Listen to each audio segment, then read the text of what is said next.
Tervist! Mina olen Madis ja ma olen üks Seven Sense'i kaasasutajatest. Meie arendame telehaptilist tehnoloogiat pimedatele ja vaegnägijatele. Väga lihtsasti seletatavalt annab see võimaluse neile tunda enda ümber olevaid objekte, enda liikumist, kiirust, distantsi, põhimõtteliselt kõike. Projekti eesmärk on anda pimedatele ja vaegnägijatele võimalus tunnetada muuseumi eksponaate läbi puudutuse. Meie tehnoloogia töötab üldiselt väga lihtsal printsiibil.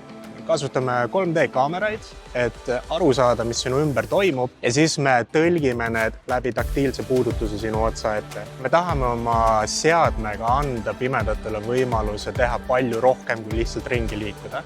Me tahame, et neil oleks võimalus osaleda kultuuriüritustel, käia külastada muuseumeid ja mida iganes nende elus ette tuleb. Kui sinul on ka väga innovaatiline toode, siis ma kindlasti soovitan sul osaleda Tallinna Innovation konkursil. Meie oleme olnud seal juba 2 aastat järjest ja mõlemal korral oleme olnud väga edukad.